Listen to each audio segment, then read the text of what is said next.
Vous avez choisi la réponse D. Mais d'abord, écoutez la question. Aujourd'hui sur la thématique Histoire-Géographie, la question est: qui sont les maîtres fifis? Les vidangeurs, les gadoirs. Tu veux en parler maintenant alors que je viens juste de prendre mon petit déjeuner? C'est pas cool. Mais je m'avoue pas vaincu. Je vais répondre à ta question. D'après le dictionnaire des sciences médicales par une société des médecins et des chirurgiens de 1821, la profession de vidangeur, la plus abjecte de toutes, est certainement une des plus utiles et du nombre de celles auxquelles on doit le plus de reconnaissance.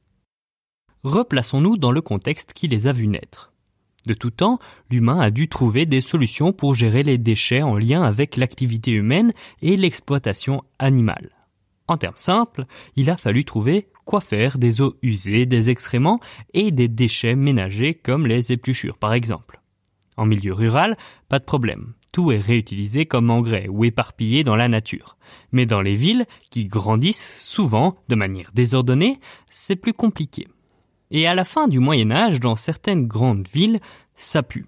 Toutes ces choses-là sont envoyées par les fenêtres des maisons et stagnent dans les rues. Même si certaines ont été pavées, la majorité ne le sont pas. De temps en temps, il pleut et il y a du liquide dans les déjections, ça évacue un peu, mais globalement, les gens pataugent dans la gadoue. Car la gadoue, à l'origine, ce n'est pas la petite boue d'après la pluie dans nos jolies campagnes. Non. Ici, la gadoue, ça désigne les ordures, les boues et autres immondices des rues qui sont employés comme engrais. Point positif, l'engrais se monnaie. Et l'urine, qui s'infiltre dans la terre des rues, vient se déposer sur les murs des caves et donne une salpêtre qui est revendue pour faire de la poudre à canon. Et les humains ne sont pas les seuls à profiter de cette ambiance. Les rats vivent joyeusement, trouvant là de quoi se nourrir facilement. Ils prolifèrent comme jamais, et les épidémies, tout droit sorties des cauchemars, se multiplient elles aussi. Mais que font les autorités face à tout ceci? Le problème dure depuis des siècles.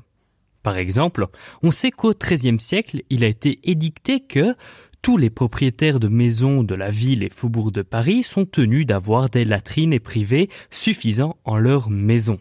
Mais malgré une succession d'arrêtés, de lois et autres textes, très peu de monde en tient compte. Et d'ailleurs, les pouvoirs publics eux-mêmes ne sont pas très actifs pour assainir les rues. En 1539, un édit de François Ier oblige les demeures à avoir des fosses d'aisance. Il oublie toutefois de préciser que celles-ci doivent être étanches. Les excréments s'infiltrent donc dans la terre et par conséquent dans l'eau qui est ensuite consommée par les habitants de la ville. C'est donc à cette époque que le métier de maître fifi va apparaître. Dans ce tableau peu ragoûtant, les maîtres fifi sont un peu les super-héros de la nuit. Alors que tout le monde dort, ils viennent vider et récurer ces fosses d'aisance. Ils chargent leur récolte dans des tonneaux qu'ils vont ensuite vider en périphérie de la ville. Au petit matin, comme par magie, la vie se réveille fraîche, pimpante et débarrassée de son caca. En réalité, la ville n'est pas intégralement nettoyée chaque nuit. Le paiement de la vidange étant à la charge des habitants, les vidangeurs ne sont appelés que lorsque les fosses fétides sont prêtes à déborder. Leurs conditions de travail sont donc extrêmement dures. Le premier organe à être attaqué est l'œil. Certains vidangeurs perdent la vue dans l'exercice de leurs fonctions. Mais il n'y a malheureusement pas que ça. L'extraction des matières fécales des fosses par des hommes continuellement exposés à respirer des émanations métalliques et quelquefois à être asphyxiés constitue une profession tout à fait incommode, insalubre et dangereuse. Une des principales causes de décès est effectivement l'asphyxie, aussi appelée plomb par les vidangeurs parce qu'ils ont l'impression de recevoir un sac de plomb sur la poitrine qui les empêche de respirer. Elle est, la majorité du temps, soudaine et violente, voire mortelle. L'autre risque auquel on ne pense pas particulièrement sont les explosions. Un vidangeur lyonnais, en 1749, va en faire les frais.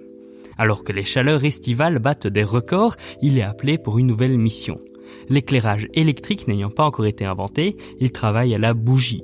Il allume donc la sienne, puis ouvre la fosse qu'il doit vider, et là, boum! L'explosion qui se produit provoque une flamme de 8 mètres de haut. À cette époque, on ne sait encore rien de la fermentation. Cet événement tragique va heureusement participer au développement d'une médecine des vidangeurs pour comprendre les affections dont ils souffrent, les éviter, mais aussi prévenir les risques dans les maisons. Les fosses ne sont parfois pas bien vidées pendant plusieurs années, il est assez facile pour les gaz qui en sortent de rencontrer des flammes dans les demeures ou les ateliers. Le métier de maître Fifi va aussi bénéficier d'avancées techniques. En 1835, des ingénieurs font mettre en place des fosses mobiles. Les vidangeurs n'auront plus qu'à récupérer des tonneaux pleins et les remplacer par des tonneaux vides. Voilà, vous savez maintenant tout sur les maîtres Fifi.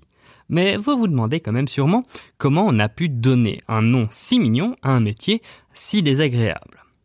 Il y a 2 explications. Selon la première, le terme vient de l'interjection fi, qui montrait le dégoût et le dédain. La deuxième, elle, pense que l'on trouve son origine dans le mot latin fimus, qui veut dire fumier. Bravo, c'était la bonne réponse. Pour aller plus loin sur ce sujet, retrouvez les sources en description. La réponse D est un podcast du label Podcut. Vous pouvez nous soutenir via Patreon ou échanger directement avec les membres du label sur Discord. Toutes les informations sont à retrouver dans les détails de l'épisode. À demain pour une nouvelle question sur la thématique ciné-série.